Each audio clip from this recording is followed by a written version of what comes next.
రీసెంట్గా యూట్యూబ్లో ఫేస్బుక్లో ఒక వీడియో వస్తుంది. క్రాంతి టీవీ అని ఒక యాంకర్ ఉంటాడు.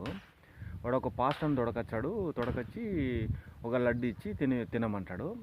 ఏంటి నాకు ఈ లడ్డు పరీక్ష అది ఇది అని అందరు చూసే ఉంటారు అంత మొత్తం మ్యాటర్. బట్ ఏంటంటే తిన్న తర్వాత ఏదో ఒక టెంపుల్ పేరు చెప్పి వింటాడు. పేరు చెప్పి చెప్తాడు. అరే అట్లా నిన్ను నమ్మి నేను చెప్తే నువ్వు అట్ట చేస్తావు, అట్ట చేయకూడదు కదా, అది ఇది అంటాడు. అట్లా 2-3 పాస్టర్ల దగ్గర సేమ్ ఇలాంటిదే ఒక గేమ్, ఫన్నీ టైప్ గేమ్ లాగా ఉంది వీనికి, క్రాంతి టీవీ వానికి. వాడు అట్లా అంటాడని తెలుసు కదా, తెలుసు అన్నప్పుడు వీడు ప్రతిసారి వానికి లడ్డీయడం ఎందుకు, వానితోటి అనిపించడం ఎందుకు? ఇదేం ఎంటర్టైన్మెంట్ గేమా ఇది? నాకు అర్థం కాదు నిజంగా. క్రాంతి టీవీ వాడు వాళ్ళు తినరు, అది అందరికీ తెలిసిన సత్యమే అది. ఇప్పుడు వాడు ఏదన్నా ఇమ్మను మనం తింటాం, ముక్కుతాం. ఇప్పుడు ఒక చర్చి కానీ మసీదు ఉందనుకో, ఆ పరిసర ప్రాంతాల్లో మనం ఏదన్నా పాస్ కానీ ఇంకోటి కానీ చేయము. ఎందుకంటే అరే ఇక్కడ ఏదో ఉంది టెంపుల్, అది మన హిందూ టెంపుల్ అని ఏం కాదు కదా, ఏదైనా టెంపుల్ అని చెప్పి మనం ఫీల్ అవుతాం. వాళ్ళు అట్లా కాదు, వాళ్ళకి అది లేదు. అది అందరికీ తెలుసు, మొత్తం 150 కోట్ల మంది భారతీయులకు అందరికీ తెలుసు. అంటే వాళ్ళని తీసేయాలి కదా, తెలిసి మరి వీడు టీవీలకు దోసుకొచ్చి వీడు క్రాంతి టీవీ కానీ ఈయనకేమంతా ఈయనకి ఎచ్చులాయా ఈయనకి, నాకు అర్థం కాదు. వీని సావదేం కాదు ఫస్ట్, వాళ్ళని కాదు. నిజం చాలా. ఇప్పుడు హిందూ మతం అనేది ఒక సముద్రం లాంటిది. కొన్ని వందల సంవత్సరాల నుంచి దాన్ని ఎవడో ఒక్కడొచ్చి కాపాడింది కాదు, ఒకటి చేసింది కాదు. ఎంతోమంది శివాజీ, గొప్ప గొప్ప గొప్ప గొప్ప పేర్లు యోధులు, ఝాన్సీ లక్ష్మీబాయి చాలామంది ఉన్నారు. వాళ్ళకు వాళ్ళ బాడీ నుంచి రక్తాలు కోసిరన్నది.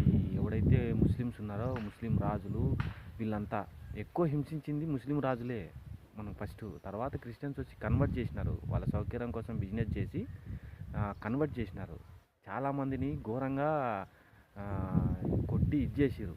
అదంతా అయిపోయింది. ఇప్పుడు మనదేందో బతుకుతారు, మన వాళ్ళంతా ఉన్నారు. ఈ క్రాంతి టీవీ కానీ వ్యూస్ కోసము, ఈ నా కొడుకులు దీనికోసము మనం దొడకొచ్చేది ఎవడో లపంగి నా కొడుకులు వాళ్ళ పేర్లు కూడా తెలియదు చక్కగా. వాళ్ళని తీసుకురావడం అవసరమా? వీళ్ళు తీసుకొచ్చినాడు, అందరికీ తెలిసిన విషయమేగా. ఆడ తీసుకుపోయి లడ్డు అని చెప్పడం. ఈ ఎల్లమ్మ టెంపుల్లో ప్రతి ఊరికి గ్రామ దేవతల కానుంచి, గంగమ్మ కానుంచి, ఎల్లమ్మ కానుంచి ప్రతి ఒక్క దేవుని హిందువులు కొలిచారు. భగవద్గీత,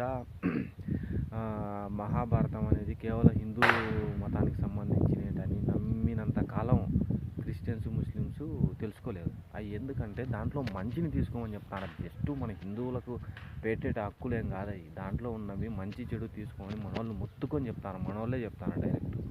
అరే బాబు ఇది చదవండి, దీంట్లో మంచి చెడ్డ ఉంది, దీంట్లో మనిషి ఏ విధంగా ప్రవర్తించాలి, ఏ విధంగా ఉండాలా, ఒకానొక సిచ్యువేషన్లో ఏదన్నా ఒక డిఫరెంట్ ఇష్యూ ఫేస్ చేసినప్పుడు ఏ విధంగా వాడు ఇది చేసుకోవాలా. మీరు సైకాట్రిస్ట్ దగ్గరికి పోతారు కదా, అదే శ్రీకృష్ణుడు, అదే సైకాట్రిస్టే.